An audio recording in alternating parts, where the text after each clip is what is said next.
Il y a une expression que j'aime bien des anglophones qui dit, quand il y a un problème, qu'est-ce qu'on fait? On throw money at the problem. C'est devenu un peu un cliché. Puis c'est drôle parce que c'est même les mots qu'a repris Justin Trudeau lui-même dans un éclair de génie, juste avant qu'il aille se faire couper les cheveux.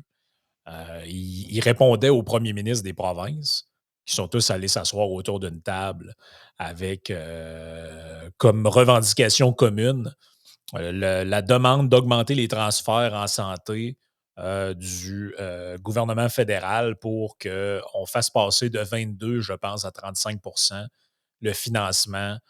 Ça représente à peu près là, une trentaine de milliards par année de mémoire. Et là, Justin Trudeau a dit ouais, mais là, le gouvernement fédéral veut bien augmenter le financement qu'il donne ou qu'il assure au système de santé des provinces.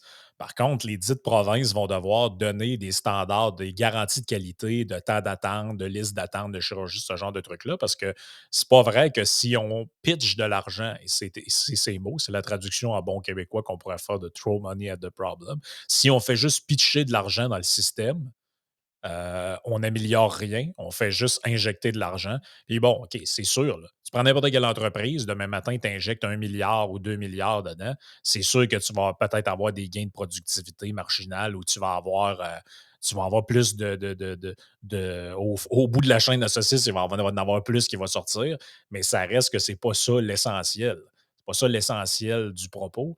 Puis Simon t'a écrit un texte qui est, comme d'habitude, là, publié sur comme tous les autres textes sur le Patreon, donc patreon.com/isénéchal, puis sur le groupe privé sur Facebook. Donc, quand vous devenez contributeur sur Facebook, vous avez accès à tous les petits textes qu'on écrit en exclusivité. Et dans le fond, tu disais, ben, pour réparer le système de santé, ça va prendre plus que quelqu'un qui pitche de l'argent. Ben, tout à fait, parce que, tu sais, ce que tu as dit sur les maigres gains de productivité qu'il peut y avoir sur le coup là, de par l'injection massive d'argent, c'est pas faux, certainement. Sauf que par contre, c'est parce ce qu'il faut pas perdre de vue, c'est que c'est pas comme s'il y avait pas déjà énormément d'argent dans le système de santé.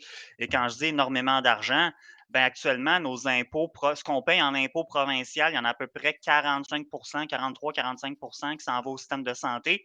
Pour ce qui est du fédéral, de l'impôt qu'on paie au niveau fédéral via les fameux transferts fédéraux en santé, là, ce sur quoi les Oui. premiers ministres des provinces s'assinent avec le fédéral, ben c'est 15.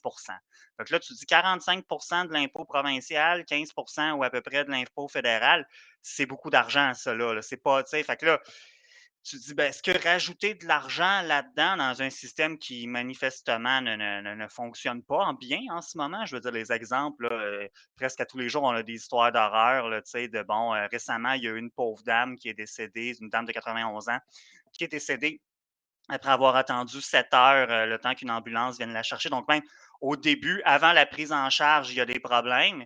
Là, après ça, quand tu es rendu à l'hôpital, bon, ben là, on le sait qu'il y a des urgences qui sont partiellement fermées cet été au Québec. Tu te dis: «Bon», puis là, ça, c'est des choses qu'on voyait par le passé, le COVID ou pas, là, je tiens à le préciser. Tu te dis: Ah oui, «Bon, c'est les OK». vacances. Le C'est ça. personnel est en vacances pendant l'été, fait qu'on personne pour les remplacer. Ben non, c'est ça. Là, tu te dis, bon, là, il y a les fameux, on sait les fameux délais de chirurgie, là, tu sais, que ça a été beaucoup plus problématique depuis la pandémie, mais tu sais, les délais d'attente pour avoir des chirurgies. Il y a également aussi l'accès aux médecins spécialistes. Il y a encore du monde qui n'ont pas de médecin de famille. Tu sais, il n'y a rien qui marche en ce moment. C'est un peu rough là, comme déclaration, j'en suis conscient, mais tu sais, une fois que tu arrives à avoir là, du personnel soignant, le personnel soignant est très compétent, c'est pas ça l'enjeu, mais le système en tant que tel, l'organisation ne fonctionne pas. Fait qu'en soi, de rajouter un paquet d'argent, est-ce que ça va faire que ça va être mieux administré, mieux géré, qu'un hôpital, par exemple, va mieux fonctionner? Je suis vraiment pas certain. Surtout qu'encore une fois, c'est un enjeu d'allocation des ressources parce que finalement, si ces fonds supplémentaires-là ne servent, par exemple, qu'à embaucher plus de cadres ou encore que les fonds se perdent dans des mauvais contrats donnés de gré à gré qui auront coûté trop cher aux citoyens, ben, tu te dis finalement en quoi ça va aider les gens sur le terrain, c'est-à-dire le personnel soignant, le personnel, aussi le personnel de soutien des hôpitaux, bref, tout le monde qui travaille dans un hôpital, CHSLD, peu importe le système de santé, puis ultimement, les patients aussi, je vois pas en quoi juste rajouter plus d'argent, sans se questionner davantage, c'est-à-dire sans pas prendre le problème de fond, c'est-à-dire qu'il est temps de s'interroger sur une réforme en profondeur du réseau de la santé. Puis je suis pas un fan des grandes réformes, j'en avais parlé dans l'édito précédent, je suis toujours un peu frileux à l'idée de, tu sais, de se lancer dans des grands projets comme ça, mais là, manifestement, le réseau est brisé, là, ça, tu sais, pandémie ou pas, ça ne fonctionne pas.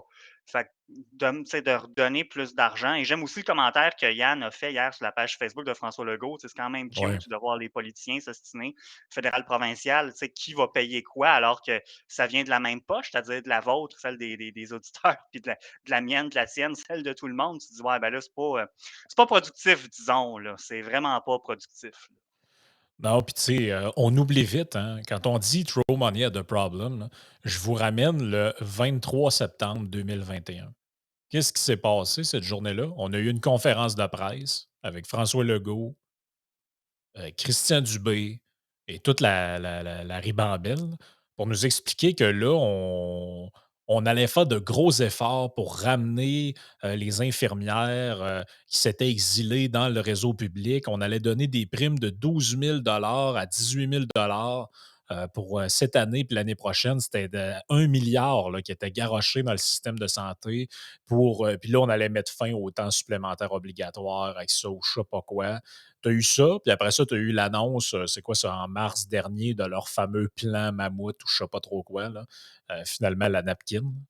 Et puis là, on avait une longue série de patentes avec des énoncés plus ou moins nuageux, si on peut dire. Là. C'était très ésotérique comme plan. Là. Mais finalement, et puis ça, là, des exemples de même, on peut remonter à Barrette, on peut remonter à Philippe Couillard dans le temps qu'il était ministre de la Santé, on peut remonter à François Legault, à Pauline Marois, on peut remonter jusqu'à l'inventeur de la carte soleil, si vous voulez, M. Gaston Gay. Mais le virage ambulatoire, ça ne finit plus, là, les réformes de la santé. Puis à chaque fois, il y a de l'argent qui revole. À chaque fois, on revire ça de bord. Puis Christian Dubé disait: Ah non, mais nous autres, on va confondre les sceptiques. Puis c'est normal que les gens soient un peu cyniques, mais à la longue, ils vont voir qu'on a raison puis que ça va fonctionner. Mais là, ça va prendre quoi là, pour réformer réellement ce système-là? Parce que c'est clair que c'est pas en changeant la part que le fédéral donne là-dedans qu'on va arriver à quoi que ce soit, là. Non, en effet, puis tu as très bien illustré aussi pourquoi je suis, comme je disais au départ, frileux à l'idée de grandes réformes, parce que c'est pas la première fois qu'on balance ça, des idées de réforme. Si on fait juste reculer dans les 20 dernières années, tu sais, Jean Charest, il a été élu avec quoi en 2003? Il y avait son fameux slogan «Nous sommes prêts, je suis prêt», puis sa priorité, c'était la santé. Là, ça, c'est en 2003, on est en 2022, difficile de prétendre qu'il y a grand-chose qui s'est amélioré. Fait que c'est ça, on commence par où pour essayer d'améliorer les choses? Tu te dis: «Est-ce que c'est de réinjecter encore plus d'argent?» Moi, je pense pas. Encore une fois, tu te dis: «Bon, ça fait 20 ans, là, il y a 3 partis politiques qui se partagent le pouvoir à Québec» ou mettons 2,5 parce que la CAQ, c'est pas mal le PQ 2.0 à bien Ouais. des égards, incluant une partie de leur députation et de leurs militants, de leurs emplois, de leurs staffers et tout ça.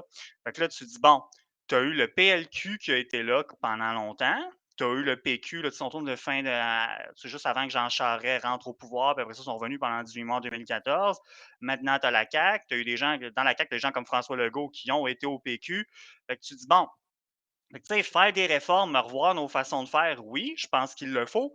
Mais si c'est pour reconfier ça à la même gang, je pense pas qu'on peut s'attendre à des résultats bien différents. On les a déjà tout essayés, ces partis-là. Fait que tu dis, tu sais, moi, je suis pas là pour dire aux gens là, pour qui voter là, le 3 octobre prochain. Mais il y a une chose, par exemple, qui m'apparaît évidente, c'est que c'est pas en votant tout le temps pour le même monde qu'on peut s'attendre à avoir des résultats différents là, à partir du mois d'octobre prochain. Là. Ils ont tous déjà eu leur chance, ces partis-là. Là. Ben non, puis surtout qu'ils partent tous du présupposé que, en fait, ils ont tous à peu près le même constat, là, de QS jusqu'à la CAQ.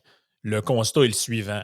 Le système de santé publique doit être préservé coûte que coûte. Donc, ça, c'est exclu. Ça doit être public à 100 financé par l'État, etc. Sinon, en dehors de ça, il y a point de discussion possible. Que ça soit OK. Et ils s'entendent tous pour dire à peu près que le problème, c'est qu'il n'y a pas assez d'argent dedans. Ben là, à ce moment-là, je veux dire, c'est quoi la place qui reste pour, pour les changements, pour les réformes? Puis l'autre track là-dedans, c'est tu as l'impression un peu que Tu sais, c'est quoi, il y a 15 ans de ça, le gros sujet là, de chicane, c'était le déséquilibre fiscal. Puis là, tu avais toutes sortes de patentes. En fait, les gouvernements provinciaux se cherchent en permanence des lignes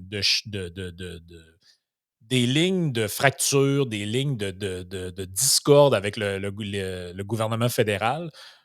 Toujours un peu avec cette idée-là que parce qu'on la moi, la stratégie, de com, je la vois un peu, se dessiner au travers de tout ça.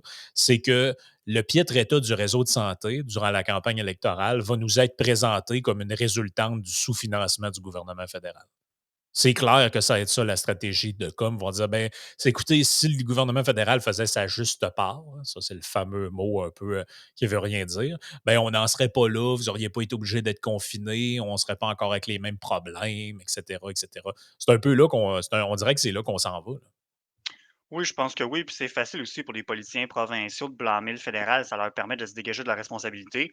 En plus, quand c'est le cas, ça s'applique moins au PLQ, évidemment, mais quand tu as des partis plus nationalistes, ben, c'est toujours de bon ton là, de chercher une querelle avec le fédéral, tu sais, ça permet de flatter le caribou, là, comme on dit souvent. Ouais. C'est le fédéral, lui, ben, qu'est-ce qu'il peut répondre? Ça me fait penser, je pense que c'était Jean Chrétien qui avait dit: «Ouais, les provinces bandent le fédéral, puis moi, je peux même pas blâmer la reine», tu sais? C'est un peu ça, c'est que c'est facile, tu sais, c'est une ligne qui est facile. C'est encore une forme de diversion en quelque part parce que dire: «Ah ben, non, c'est pas de notre faute, c'est de la faute à eux autres», ça leur permet un peu de, tu sais, de se dédouaner de ce qui se passe ou de ce qui s'est passé. Puis pendant ce temps-là, ben, on rebrasse pas des idées nouvelles dans le fond. C'est-à-dire que quand on y va de l'avant avec des réformes, un peu comme tu l'as dit, c'est toujours, c'est plus d'État dans le réseau de la santé. D'ailleurs, même, je suis allé me promener en fin de semaine pour écrire mon texte sur le programme de QS, là. Oui, oui, j'ai fait Ouais. ça. Puis eux autres, ce qu'ils veulent, attends, j'ai la phrase ici, c'est eux autres, à un moment donné, ce qu'ils disent, c'est ils veulent cesser de recourir au secteur privé dans la prestation de services en santé. C'est cesser de recourir au secteur privé. Pourtant, parmi les choses qui fonctionnent mieux dans le réseau de la santé, Yann en a parlé, ben, tu as quoi? Tu as les pharmacies, font quand même partie quand même des prestataires de soins de soins et de services, ben, ou à tout le moins de services de santé, les pharmaciens. Tu as également aussi, d'ailleurs, pendant la vague de COVID qu'on a eue cet hiver, ça tu as eu des reportages dans le réseau québécois qui étaient sortis là-dessus, des hôpitaux qui avaient recours à des cliniques externes pour des chirurgies du Ouais. genou, de la hanche, des chirurgies, je pense qu'on appelle électives. Enfin, certaines chirurgies, justement, ça permettait de désengorger le réseau.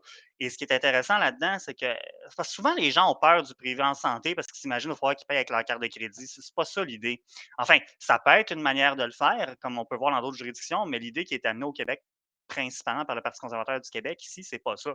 C'est de dire que le privé en santé, c'est que le prestataire de service peut être une clinique externe, tu es un entrepreneur privé, personnel soignant, bien entendu, personnel de santé, mais que c'est tout de même remboursé par la RAMQ. Puis c'est quoi l'intérêt de ça?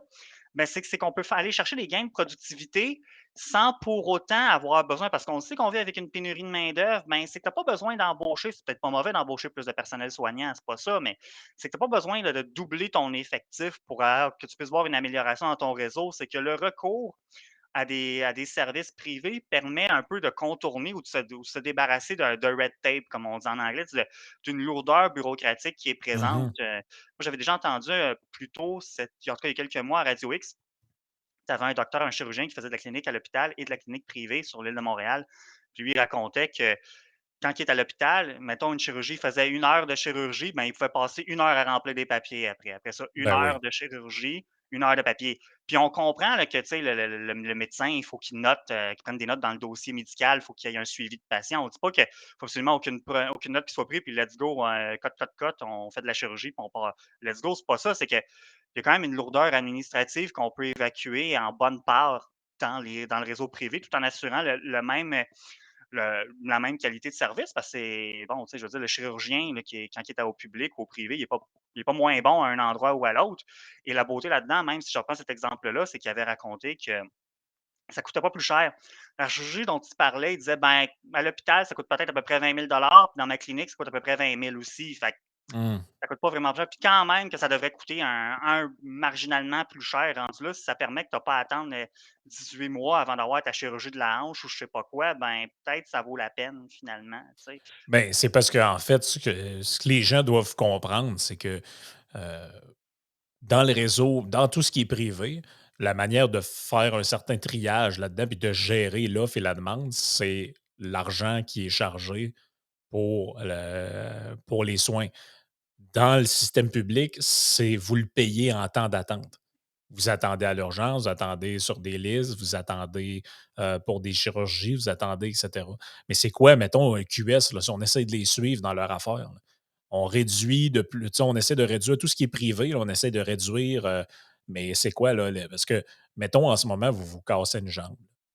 Là, bon, OK, vous allez niaiser à l'urgence pendant des heures, mais après, là, bon, on vous fait un plat, tout ça, mais à un moment donné, vous avez besoin de rééducation. On va faire de la physio. Ben là, vous appelez dans une clinique de physio, ils vont dire: «Ben parfait, venez lundi ou mardi ou peut-être dans 2 semaines dans le pire des cas».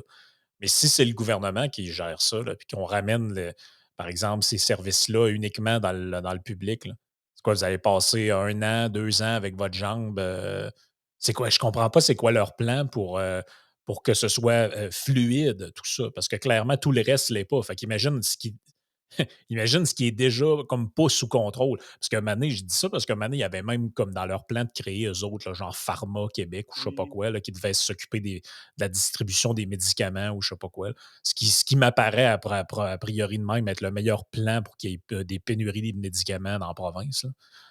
Euh, je sais pas, oui, j'essaie de comprendre la logique. J'essaie de comprendre pourquoi, si le modèle étatique fonctionne pas, la solution, ça va être plus d'État.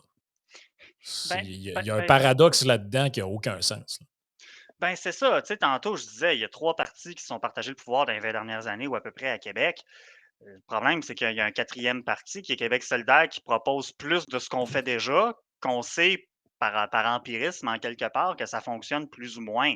Alors non, en effet, je ne sais pas c'est quoi l'idée. Et puis aussi, justement, peut-être pas quand tu te casses un bras, là, quoique je ne suis pas expert là-dedans, mais tu sais, il y a certaines chirurgies, là, le fait, ben, d'un, il y a ta qualité de vie, là, quand tu attends 18 mois, bon, je pense qu'on convient tous que c'est pas agréable, c'est quand tu as des Ben non. souffrances, t'as des douleurs, handicap physique, peu importe.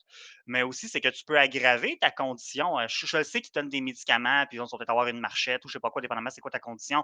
Ils vont essayer de te patenter quelque chose, mais n'empêche, c'est que si ta condition s'aggrave pendant cette période de temps-là, ben, ultimement, ça va juste coûter plus cher au système en bout de piste.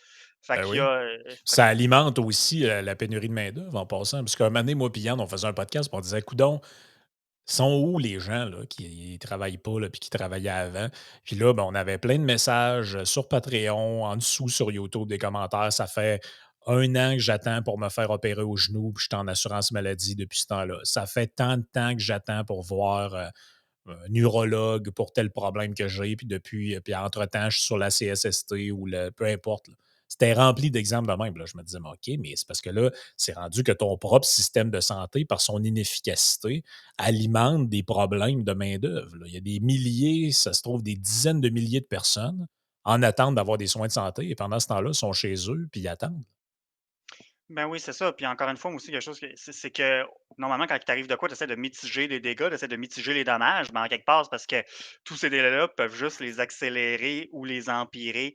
Alors non, je vois pas où est-ce que Québec solidaire peut s'en aller avec ça. Tu sais, il y a clairement, en tout cas, à mon humble avis, il y a une posture idéologique là-dedans, là. Vous en avez parlé récemment, là, Yann et toi, de dire, je pense qu'avec Vincent aussi, tu sais, dans le trio économique, de dire, ben, il y a malheureusement un certain courant politique qui est quand même relativement présent au Québec qui dit que ce qui vient du privé, par définition, c'est mal. Moi, je me dis, ouais, Mmh. mais parce que dans le privé, soit dans le privé ou dans le public, c'est des êtres humains là, qui sont derrière ça. Je veux dire, il faut arrêter de.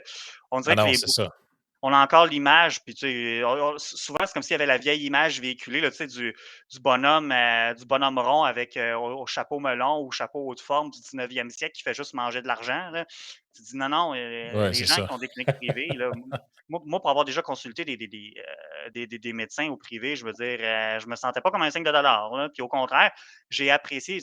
Tu sais, puis là, c'est quelque chose que j'avais payé de ma poche. Fait que bon, là, c'est pas nécessairement ça qui est proposé, par exemple, par le PCQ. Là. Ça, c'était plus l'idée de. On parlait plus au niveau du prestataire de service puis que la RAMQ rembourserait. Mais ce que je veux dire, c'est que, au contraire, moi, quand les expériences que j'ai eues avec les cliniques privées, bien que quand j'ai dû aller au public aussi, les médecins, c'était numéro un. C'est juste que c'est le temps que ça prend avant d'accéder à eux. Tu vois qu'ils sont débordés, c'est pas facile. Au privé, je me sentais un peu moins bousculé par le temps, puis je me sentais tout aussi bien pris en charge. Là, encore une fois, je ne dis pas qu'une fois que j'ai été pris en charge dans le réseau de la santé c'était pas, public, c'était pas bon. C'est juste que pourquoi, que par définition, dans le privé, ça serait nécessairement mauvais au niveau de la prise en charge. Ça, il y a pas, j'ai pas entendu de réponse intelligible là-dessus, là, bien honnêtement. Là. Non, non, non, c'est ça. C'est ça qui est un peu, spectaculaire là-dedans, là. Puis c'est l'autre point qui est un peu l'éléphant dans la pièce dans tout ça, c'est si on revient à l'affirmation de départ, Mmh. que les premiers ministres vont se mettre ensemble puis demandent au gouvernement d'augmenter les transferts, d'augmenter les transferts. Je ne sais pas s'ils sont au courant, mais on est aux prises avec un problème d'inflation. La Banque centrale augmente les taux d'intérêt pour essayer d'aplatir la courbe, pour faire Ouais. une analogie bien connue.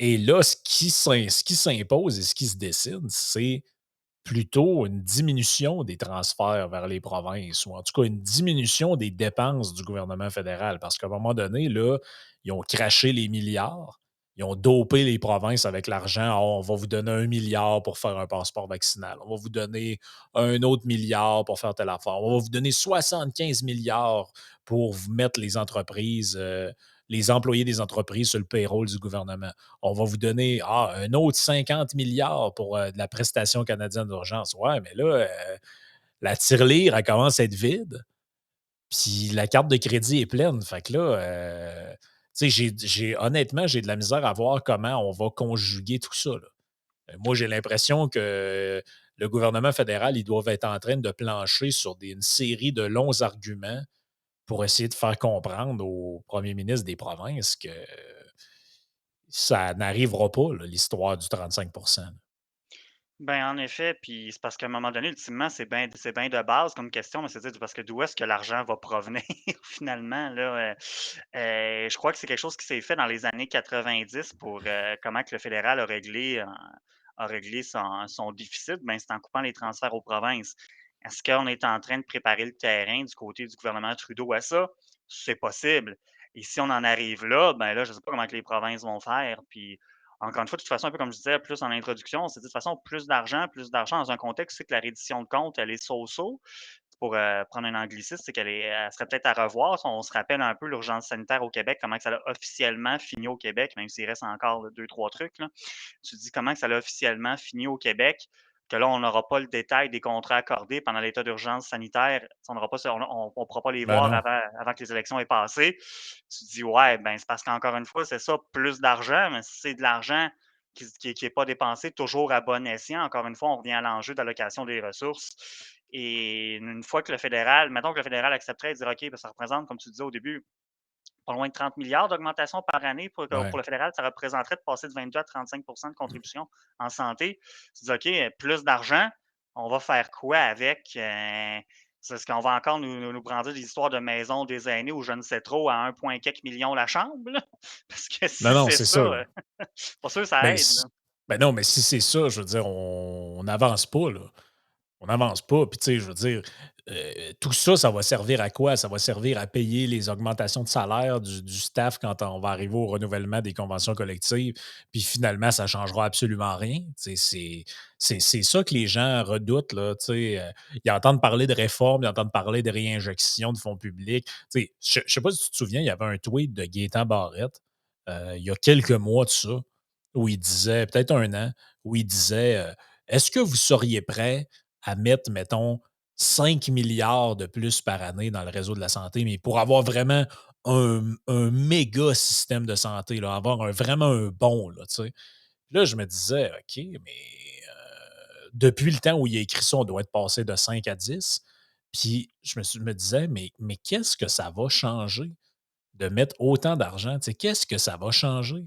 C'est comme si vous arrivez dans une boulangerie où, bon, les recettes de pain sont toutes un peu, désuètes, la farine qui est utilisée est de mauvaise qualité, la clientèle est insatisfaite, elle passe son temps à maugréer, les employés, ils rentrent une journée sur 2, puis quand ils rentrent, ils ont plus l'air d'avoir le goût de travailler là. Fait que ceux qui rentrent, il faut que tu les fasses travailler 2 3 jours quasiment de fil.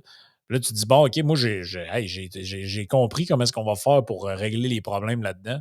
J'ai investi 3 4 millions dans la boulangerie, là, puis tout va être réglé. Mais non, il n'y a rien qui va être réglé, là. Ben, c'est parce que même parce que de toute façon, plus d'argent tant pour le réseau que pour le personnel lui-même, payer plus cher le personnel, est-ce que ça va régler tous les problèmes? J'en suis pas convaincu. Si On je l'a vu pense avec leur affaire de prime, là, ça n'a rien changé. oui. Ils lui promettaient, on va, si tu rentres, si tu reviens du privé, tu de ton agence, tout, on te donne 12 000, puis après ça, finalement, c'est sûr qu'on a vu qu'il y avait des petits caractères qu'il fallait bien lire avant, parce que si tu manquais une journée de travail dans le premier mois ou je sais pas trop, tu n'avais plus de prime. Là. Mais C'est ça, ben oui, c'est ça. Puis c'est parce que revoir aussi les façons de faire, peut-être s'inspirer du privé, ce serait pas juste uniquement ou ça ne devrait pas être qu'uniquement au niveau de la prestation de service. Je vais reprendre un exemple que tu avais donné, je sais plus sur quelle tribune, mais tu disais quand tu as déménagé, il y a un membre de ta famille qui voulait prendre congé pour venir t'aider avec ton déménagement, ce qui est bien normal, tu sais, tous nos proches font ça. C'est quand on déménage, quand on s'installe dans une première maison, par propriété et tout. Je crois que cette personne-là, tu me corrigeras si je me trompe, mais elle avait demandé ses congés bien d'avance. Et la veille de ton déménagement, elle savait toujours pas si ça pouvait venir. Mais tu sais, ça pourquoi? C'est parce que c'est compliqué. C'est les milieux conventionnés. Il faut que tu fasses approuver ça par ton chef de service ou je sais c'est pas ça. trop. Mais tu sais, au privé, tu sais, si toi, tu as besoin de demander congé à Yann pour un truc du genre, tu sais, essaie de pas y arriver à la veille autant que possible, on s'entend, là, tu sais, il y a une manière de faire les choses, mais Mhm. tu vas voir ton boss c'est sûr qu'il y a des mauvais employeurs, c'est comme n'importe quoi dans tous les milieux, mais il me semble qu'au public, il y a des choses qui devraient être beaucoup plus simples qu'elles le sont en ce moment et qui sont si compliquées. Si tu as besoin de congé pour aller déménager un de tes proches au privé, à moins d'avoir un très mauvais patron, il ne devrait pas avoir trop de problèmes, là, finalement. Là. Fait que c'est ça Ben non, c'est aussi. ça. Fait Ben quand même non. que tu donnerais 15 000 de plus à du membre au préposé aux bénéficiaires, mettons, c'est encore des patentes comme ça. C'est loin de régler tous les problèmes. C'est les conditions de travail globales et non uniquement le salarial sont à revoir également aussi. Là, donc, Ben non, ça ne fera pas du gouvernement un meilleur employeur parce qu'il y a plus d'argent à distribuer. Là. Tout le monde comprend ça. En plus, avec le ministère de la Santé impliqué dans la micro-gestion tu sais, moi, ça me. Tu sais, imaginez, là, c'est comme si les grands boss de chez Métro ou IGA ou peu importe étaient dans la gestion des horaires d'un métro sur la côte nord, quelque part, là, tu sais, dans le day-to-day. Là. C'est comme ça que le ministère de la Santé est fait, là, avec le ministre de la Santé qui est quasiment en train de gérer des affaires de l'ordre du temps d'attente à l'urgence de cette île ou je sais pas quoi. Là. Tu sais, on est dans le micro-détail, un système ne peut pas fonctionner. Il n'y a aucune compagnie qui peut fonctionner de même. Là. Tu ben sais, oui. Elon Musk, il ne connaît pas le nom de tous ses employés, puis ni à quelle date tel est en vacances ou pas. Là. Ça ne peut pas fonctionner de même. Là. Ouais, Mais ouais, puis vas-y en concluant. ben oui, c'est ça, tu sais, que quand on voit le ministre de la Santé répondre sur Twitter à Sophie Durocher parce qu'elle chiale, parce que le Hum. médecin qu'elle a vu à l'hôpital était anglophone, ou je voyais une docteure récemment sur Twitter qui réclamait du ministre de la Santé qui ramène un genre de code de couleur COVID ou quelque patente du genre, disait ah ben, on va regarder ça, idée intéressante, merci. Bon, je pense pas nécessairement que ça va se faire, du moins pas avant le 3 octobre, puis j'ose espérer que c'est un de ses staffers et non lui-même qui a répondu, mais tu te dis, ben, où est-ce qu'on s'en va? Je veux dire, il me semble qu'il devrait être occupé à des choses plus importantes que perdre son temps sur Twitter avec des trucs du genre. Tu sais. Puis l'idée, en concluant aussi, l'idée de Gaëtan Barrette de dire ben, si ça vous coûterait 5 milliards de plus pour avoir un réseau de la santé qui est en top santé, qui est numéro un, est-ce que vous seriez prêt à le payer? Ben, est-ce qu'on croit à ça? Si on serait prêt Non, à y c'est ça. croire.